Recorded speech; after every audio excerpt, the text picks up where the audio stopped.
So hi everyone, a blessed day to all of you. So in this presentation, I'll talk about the theory of Virginia Henderson.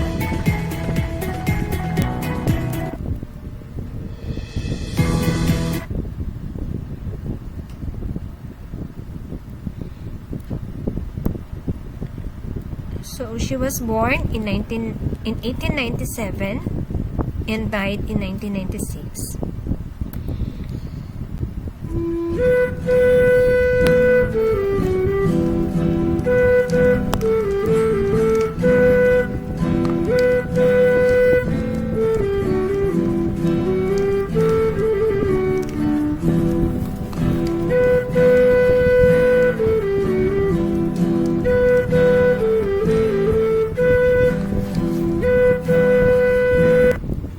So let us now proceed to the assumptions of her theory.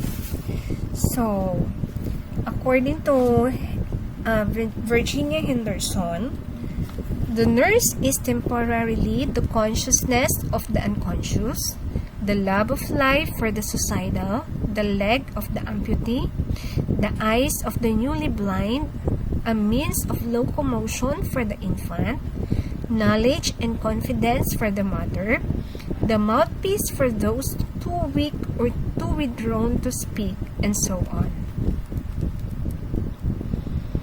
So she was called the First Lady of Nursing and the first truly international nurse.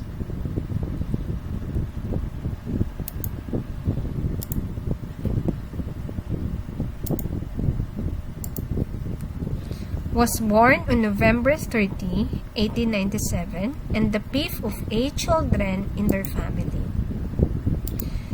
So she was a native of Kansas City, Missouri, but spent her developmental years in Virginia because her father practiced law in Washington, D.C.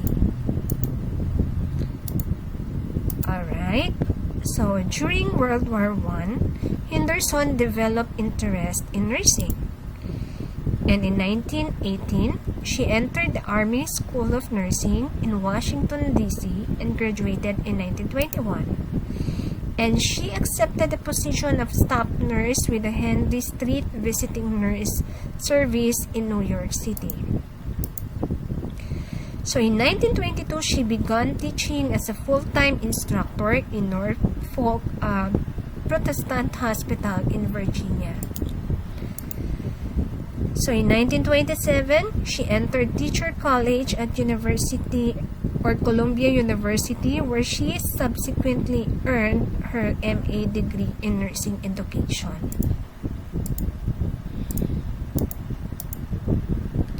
In 1929, Henderson served as a teaching supervisor in the clinics of Strong Memorial Hospital in Rochester, New York.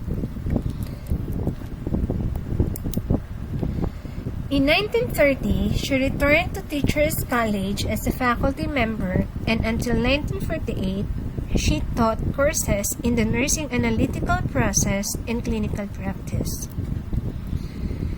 So Henderson was also an author and at the same time a researcher.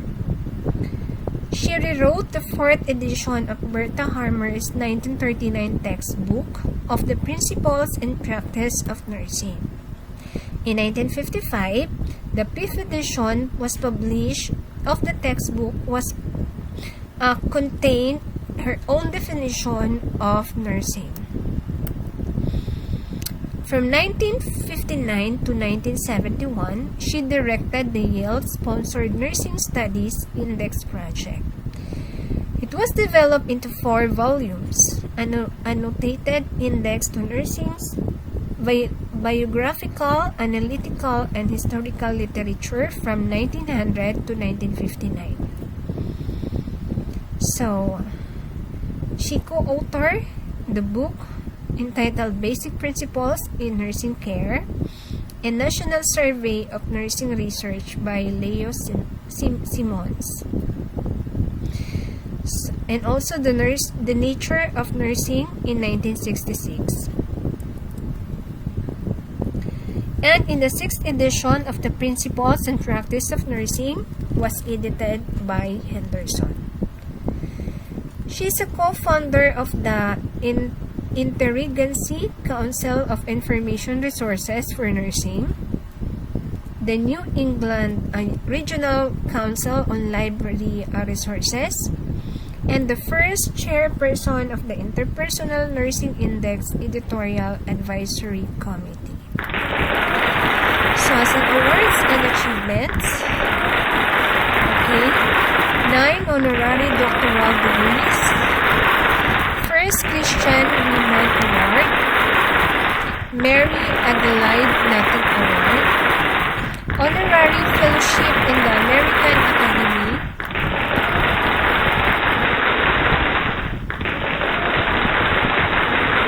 the honorary membership in the London Association of Integrated and Degree Courses in Nursing, honorary fellowship in the Royal College of Nursing in England, and also she received an award in 1983 as Sigma Theta Tau International Meritol Right Founders for Leadership. In 1988, she received a special citation from American Nurses Association Convention for her lifelong contributions to research, education, and professionalism. In 1988, she received the Virginia Historical Leadership Award.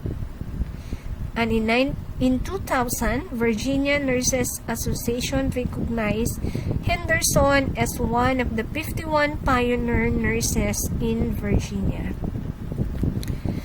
So unfortunately, she died in 19th of March 1996 at the age of 98. So she introduces the 14 basic human needs of human being. And one of those is to breathe normally. So for an individual to function, dapat she's able to breathe normally without difficulty. And should eat and drink adequately, of course, with complete nutrients needed by the body. Also, another need is to eliminate by all avenues of elimination. So, kailangan maayos din yung elimination. There's the problem with elimination. Or bowel movement. Move and maintain a desirable position. Okay. So, makapag-function yan. Should have sleep and rest. Okay. Suitable clothing na kinakailangan natin depende sa weather. Kung malamig, so dapat pang malamig din yung suot. Pag mainit, of course, pang tag-init din yung suot. Okay? Maintain body temperature, of course, within normal range. Okay, that's another basic needs. Keep the body clean and well-groomed. And avoid dangers in the environment. So, tanggalin natin yung mga dangers that could harm the patient. Okay, communicate with one another. So, importante ang communication with the other person as part of the human needs because that is one way of expressing your feelings, kung ano man yung diba, yung depression, yung suicidal, kapag kulang sa communication, walang masabihan ng problem. So, communication is also important as part of the human, basic human needs identified by Henderson. And of course, worship according to faith. Kung ano yung paniniwala mo, so, it's part of our need to worship kung ano yung ating faith. Okay, if you're Catholic, Okay, you believe in God, God the Father, God the Son, and the Holy Spirit. Okay, work at something that provides a sense of accomplishment. So meaning, you should be happy of what is your choice, diba? Kung pinili mong maging nurse, you should be happy with that. Okay. Play or participate in various form of recreation. So, that's part, no? According to Henderson. So, hindi lang pala dapat puro work lang tayo, aral. Of course, kailangan din natin ng recreation form. So, mas maganda before, no? Yung pwede kang lumabas, pwede kang maglaro, pwede kang mag-exercise, pwede kang mag-jogging, pwede kang mag-engage sa sports, and so on and so forth. Okay? So, learn, discover, or satisfy the curiosity that leads to normal development of health. So, learning is part of your basic needs. Okay? So, ito lang yun. Yung nasa conceptual framework ni Henderson. Okay? So, yung 14 basic needs. So, the goal of nursing, according to Virginia Henderson, is to work interdependently with other healthcare workers, assisting the client to gain independence as quickly as possible.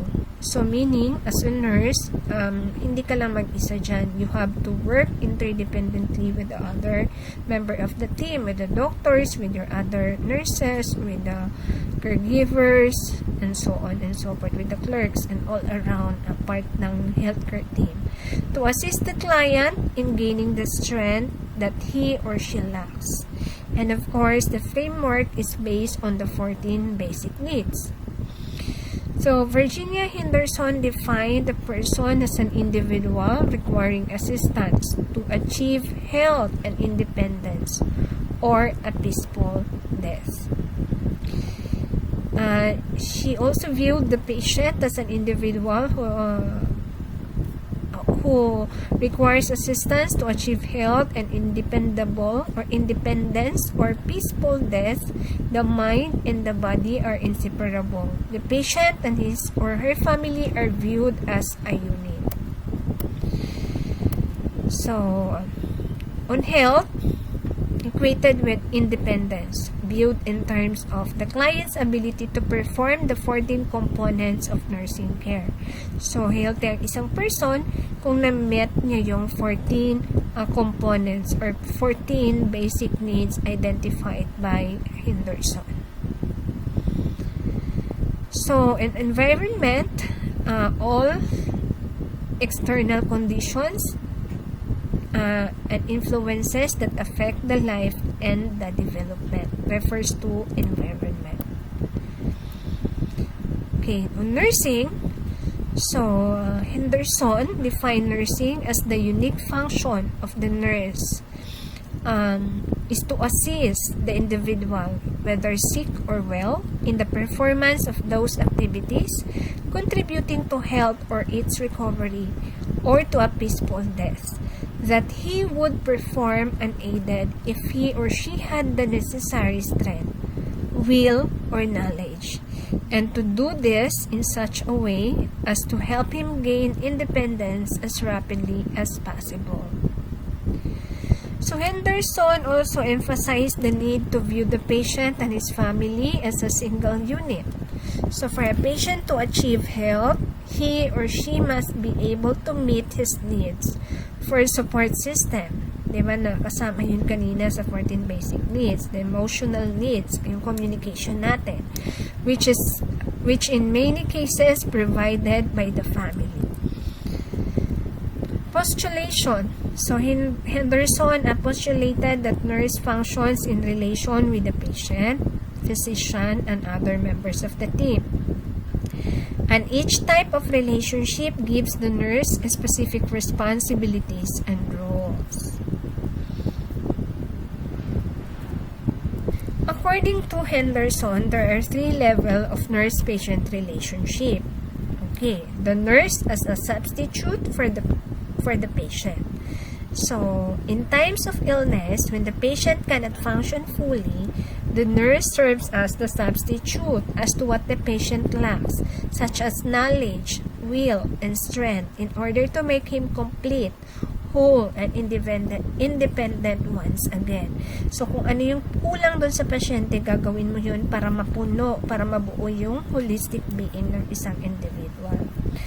Okay, so kung hindi niya kayang i-perform ang isang activity, gagawin mo ito para sa kanya. So, the nurse as a substitute for the patient.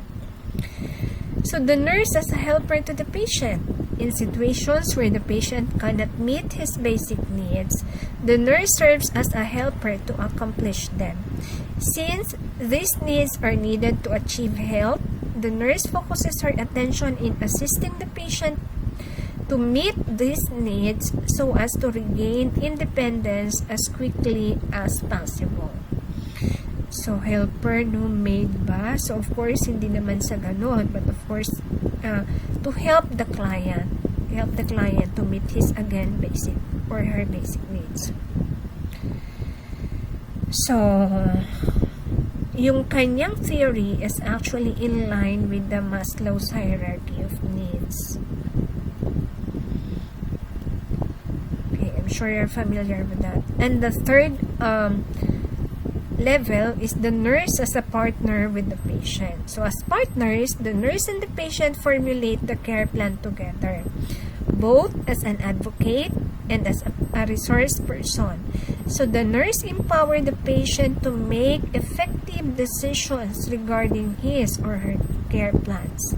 As the relationships goes on, the patient and the nurse see each other as partner whose interests are the same, having the patient achieve health and independence. So, ano naman yung nurse-physician relationship? So, Henderson asserted that the nurse function independently from the physician. So, meron tayong mga function na pwede natin gawin independently. Though the nurse and the patient as partners formulate the plan of care, it must be implemented in such a way that will promote the physician's prescribed therapeutic plan. So it should be aligned with the plan or the medical care. She also not insisted that the nurses do not follow doctor's order.